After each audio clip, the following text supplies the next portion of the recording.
Hi, I'm DrLoisFrankel, and I invite you to take a sneak peek at a new keynote that my colleague Tom Henschel and I designed for affinity groups and events where men and women come together to learn how to work effectively. The following excerpts from Why Men Are Heard and Women Are Liked will give you insight into why men and women communicate differently, the unique communication gifts that men and women bring to the workplace, and tips for how you can capitalize on the communication preferences of the opposite sex. The keynote can be tailored to your group, so don't hesitate to contact me to discuss it further. Tom, there's something that I want to talk to you about. I have this idea, and I've actually had this idea for quite a while. And you know, I travel around the world and I speak primarily to women's groups, and these affinity groups that are in corporations, you know? Mm-hmm. Okay. So I talk to these affinity groups, and they're always groups of women, which is always very nice for me, except, did you read the Sheryl Sandberg book yet, Leaning In? Mm-hmm. No, okay. So, well, in that Sheryl Sandberg book, she talks about, we really need to take charge and we need to do things differently. And, my feeling is I can keep talking to these women's groups until I'm blue in the face. But we really have to have more men at the table somehow. And until we have more men at the table, we're really not going to be able to understand the differences between how men and women communicate. And so, here's where you come in. I was thinking maybe we could do something together. Maybe we could do some kind of a keynote. Maybe we could do a workshop. But maybe what we could do is we could get together and we could think about how do we do some kind of a program that really focuses on the differences between how men and women communicate. And you've had all this experience in not only the theater, but you also have all the experience coaching executives for how to communicate. And certainly, I have all the experience for coaching women, all the things that they're doing wrong. And I think, maybe if we put this together, we would have some kind of a program that where, it would be a really good thing, and we could really help groups move forward, and we could, be helping corporations to really capitalize on workplace differences and communication differences between women and men in the workplace. And so, so what I'm thinking is, maybe what we could do is get together one day and we could sketch a couple of things out. Now, I have some ideas already for what I want to do. Lois, stop. Here's what let's do. Let's agree. Go away, think about this, great idea. Let's put our ideas in an email, send it to each other by, let's say, what, Tuesday? How's that?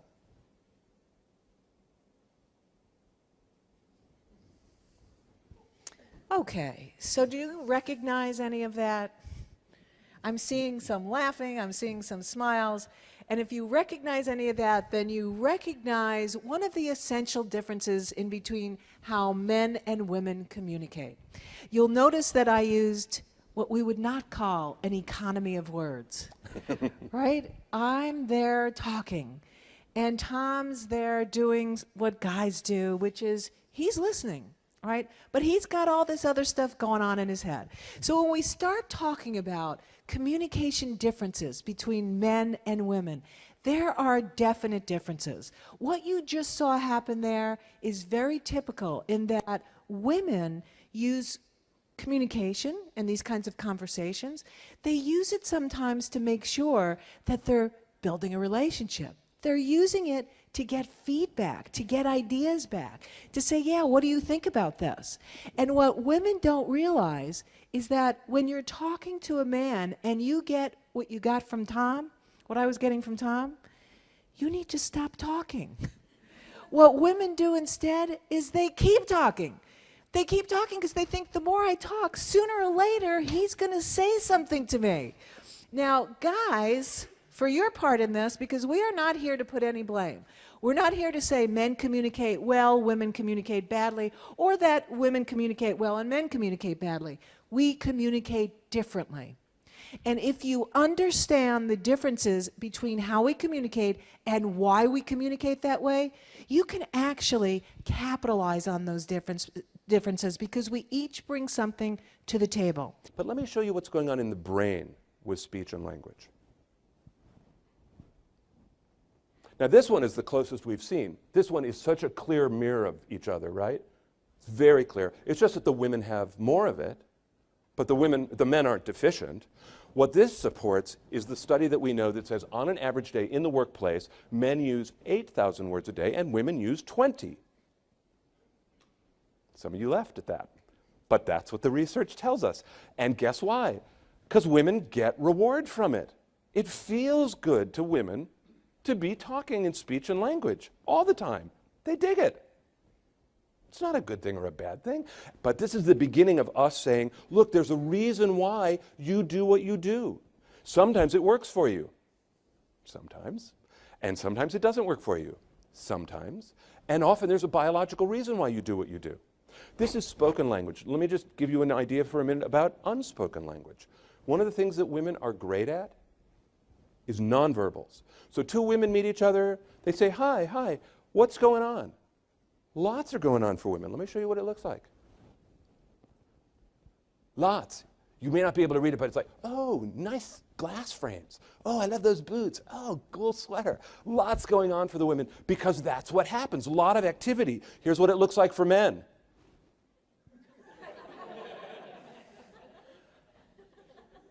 Not a lot firing there. It's just men doing their task, right? Because men are kind of one thing at a time kind of guys, because that's what men do. One thing at a time. This is what it looks like.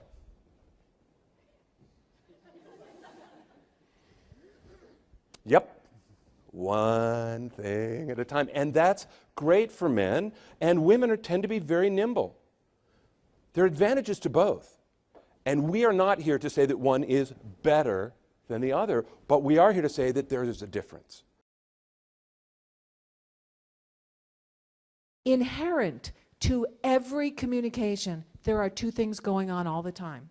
There's the content of what's being said, and then there's a process to it. It's how it's being said. So the content is essentially the task, and how it's being said is really focusing on the relationship.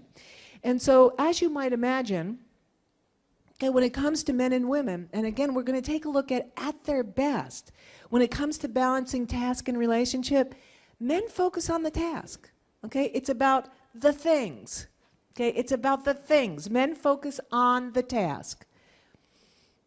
Women tend to want to use every opportunity to build the relationships. You know, it's very interesting because I was talking to a group, and I was at a luncheon one day, and there was a man sitting next to me who was division president for one of your competitors. I'm not going to say which one. But we were like talking about all this stuff, and he looked at me and he said, you know, Lois, every time a friend of mine wins, a little piece of me dies. Now, I had never heard that before. I had never heard that before. And then he went on to tell me about how he and his wife were watching football because he was about to retire, and the wife wanted to learn more about football so that she'd have something to talk to him about once he retired. And she said, you know, I don't know. I don't even know that much about football. The quarterback fumbled the ball or something, and she went, oh, that's too bad. And he looked at her and said, what's so bad about that? The guy's getting millions of dollars to fumble that ball. But you could say, here's the difference between how men and women focus on it. He's just focused on the task. Okay, he fumbled the ball, but it doesn't matter. And she's going, oh, that's too bad. I wish I could, be nice to him. So that's one of the differences here. Men are focused on solving the problem. Women are focused on making sure everybody's okay, right?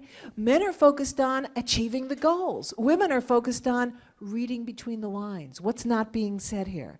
Now again, does every woman do what's on the right and every man do what's on the left? Of course not. But generally speaking, here's what you each bring to the game. They're both valuable in this notion of balancing task and relationship, because I overheard someone talking as we were waiting to be introduced, and I heard this guy say, and I'm not going to say who it is, but he's going to laugh because he didn't know I was listening to him. He said, I asked her about her personal life. It was my attempt to be a leader. Okay, and I thought to myself, see, that's like a very feminine thing to say. I asked about her personal life. It was my attempt to be a leader.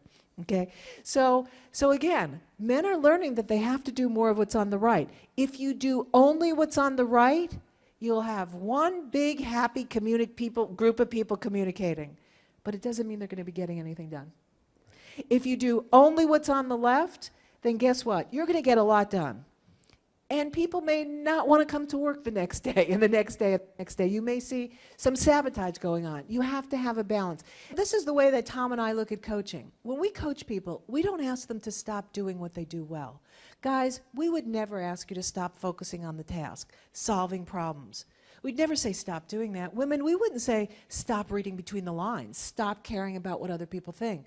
What we believe, though, is that the most successful people in organizations, and the most successful organizations, make sure that people have all all the tools they need in their toolkit to ensure that they're able to communicate effectively and do their jobs well, and to engage people.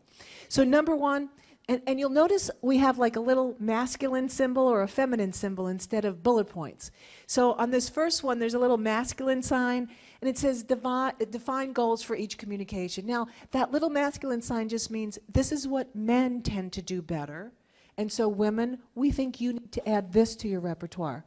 You know, define what is it you want to walk away with. In that communication that I did with Tom just a few minutes ago, you know, it would have been so much better had I said, Tom, I want to talk to you about an idea that I have for how we can bring value to women's affinity groups and organizations by talking about how to capitalize on diversity in communication styles. Okay, that would have been clear then, that's what the purpose of the communication was. Defining the purpose of the communication up front not only cues your listener in, it cues you in to what you should be saying. Next, ask questions. Guys tend to be good, and I use the word tend because obviously not all guys, not all women don't do this, not all guys do this. But guys tend to be better at asking very pointed questions that drill down, that really get to the issues. Women, sometimes you hesitate to do this because you're afraid you're going to damage the relationship. You need to be better about doing this. Women tend to paraphrase to check for understanding. Had Tom done that in the communication with me and had said, look, you know, hold on, let me make sure I understand where you're going with this, he probably could have put the conversation in an entirely different direction, or at least not direction in terms of content, but a different direction in terms of how we were communicating. Okay? So men, something to add to your repertoire is interrupt women when they're talking too much. Interrupt them and say, hold on, let me make sure I understand what you're saying or what you're asking for. And women will get to the point more quickly. Next, women tend to do this more. Use encouraging body language. You'll notice when I talked to Tom, he wasn't going like this. It's one of the reasons why, you know, when I'm talking to women's groups, they're always smiling at me and they're nodding their heads. And like guys usually just sit there and it's like the ball going up and down, right? The men are listening, they're listening, they're listening, you know? The women are like doing all these things at once. And then finally, wait, I think that was the last one. No. And then finally, men are good at summarizing outcomes, just as Tom did in that introductory piece where he said, okay, here's what I think we should do. Write your ideas down, put them in an email, let's exchange them. Women, we could be doing more of that. Our communications would be much more efficient. You have to have both. You have to balance concern for people in your communications with concern for what is the content. I want to tell you how I see men and women do it really well, because again, I think men and women do it differently. One of the things men do is they do this thing what's called show teeth. This is a good thing. We want our leaders to do this. It's about being able to stand up in the face of resistance, being able to really hold your ground. That's a positive thing. And that's between men and kind of the people in front of them. Another thing that men do that results in executive presence is confidence. Look, I don't know if you've ever noticed this. I have that, you know, a lot of men have no problem thinking they're right. That's this. When it's in balance, it's great, and it's executive presence. Another thing that they do, men have a way of talking about their work as if they're standing on a ridge looking down at the work. They have distance from their work, and they can talk about it from a distance. Sounds like executive presence, and that's how it shows up for a lot of men when they're out at the end of the bell curve. What about women? Women create connectedness. One of the things that I say about women is, you know, you need, in order to be a leader, you need followers. Women tend to create this, and it's easy for them. I'm going to talk a little bit later about emotional intelligence. This is one of the things that they use to create their own executive presence, is their connection with people. Another thing is that they talk values all the time. They talk about why things are important to them, and it's very effortless for them. They don't like wait for an offsite where, oh, we're going to do this values work. It's part of their language all the time, right? I don't know why that laugh came up, but glad you're laughing. And rather than that strategic vision, that standing on the ridge thing that men do, one of the things that I see women who have executive presence, one of the things I see from them is engagement. I often say that they're in the river at the waterline, like this. Even if they are at a very senior level, they're highly engaged with the work. And those are the women who are out here, and that's what executive presence looks like. Because executive presence is coming up more and more and more, it got a study last year in 2012. A group called the Center for Talent Innovation studied executive presence. What they did is they went to large organizations like yours, and they asked 4,000 people. It's not the biggest study in the world, but it was significant. In order to be part of the study, you had to at least have a college degree, but there were 300 of the 4,000 who were C-suite people in these large organizations. And essentially, the Center for Talent Innovation went to them and said, so what's executive presence? What's it made up of? And here's what they found. So there's this little slice called appearance. About a third is communication, and about 2/3 is this thing called gravitas. I've talked a little bit about communication already, so I'm going to do the other two. I'm going to do a little quick thing on appearance, and then talk a little bit about gravitas. Appearance, look, if you have it right, if you know how to show up and just get the appearance right, it will not give you executive presence. But if you goof it up, you can't have executive presence. You with me? So often the way that I just talk about this is, look, you know, when I get off the elevator and I'm walking around a workplace, I see all these people and they all look kind of like they're in the same movie, right? So if they all look like Monday morning and you look like Friday night, that's a problem. You can't have executive presence. So just be sure you're in the right movie, as it were. And look, the truth is women have more landmines that they can step on. Hair, accessories, makeup, skirt length, shoes. I mean, they've got a lot of ways. And I talk about it a lot more with women than men, because women have more opportunities to goof. So just pay attention, maybe get some feedback. What about gravitas? Let me start by telling you a story about Emily. Emily began at a giant entertainment conglomerate as a very young woman, as a temp assistant. You can't get any lower, right? She was barely in the door. I met her 12 years later when she was working to get promoted to vice president. For 12 years, she had been going up the ranks. And here was Emily's story. She started at the bottom, and there was this giant pyramid above her. And as she worked her way up, she was savvy. She was really savvy. She looked up, and she saw the executives above her. And she knew who they were. And over her years, those people went from being way above her to kind of being on the horizon. And they were a little intimidating. She'd been talking about those men and women for a long time, and suddenly they got closer to her. Like sometimes she'd go to their meetings, and she found that she flinched. She got nervous. She got frightened in front of them. Sometimes she would have to present in their meetings, and she was a wreck. Sometimes they would come to her meetings, and she was like, this is not gravitas, right? So when I'm working with Emily, what I worked on is a concept that I call assume equality. Assume equality. Look, here's the truth. I don't care what stage of your career you're at. There's always somebody who has more. More something. More power, more title, more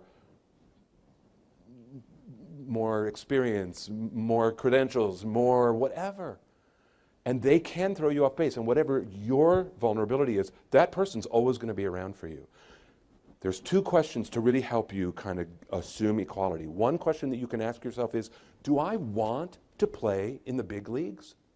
Not everybody does, and not everybody has to. And by the way, I said to Emily, you don't have to be a vice president. You don't have to play with those people. But Emily wanted to, so that's great. So you can ask yourself, do I want to play in the big leagues? Second one is, do I deserve this? A lot of times people get the imposter thing. When are they going to find out that I don't really know what I'm doing, right? And because we've all got it. I want to tell you, senior executives have it. You bet everybody's got it. The way to combat it is to really go, do I deserve this? Have I earned this? And if you actually have a no as an answer, then I would go, what's up with that? Really, what's up with that? Really, do you not deserve it? Challenge yourself around it. That's assume equality. It's just, there's all this pressure, you know? And sometimes it feels like it's right up on me, and I can just feel it, like literally feel it in my head, and it's relentless. And I don't know if it's going to stop. That's the thing that scares me the most, is that I don't know if it's ever going to stop. Yeah. Well, You do have a nail in your head. It is not about the nail. Are you sure? Because, I mean, I'll bet if we got that out of there... Stop trying to fix it. No, I'm not trying to fix it. I'm just pointing out that maybe the nail is causing... You always do this. You always try to fix things when what I really need is for you to just listen. No, see, I don't think that is what you need. I think what you need is to get the nail See, out. you're not even listening now. Okay, fine. I will listen. Fine. It's just... Sometimes it's like there's this achy... I don't know what it is. And I'm not sleeping very well at all. And all my sweaters are snagged. I mean, all of them. Yeah, that sounds really hard. It is. Thank you. Ow! Come on. Ow. If you would just... Don't... Try to see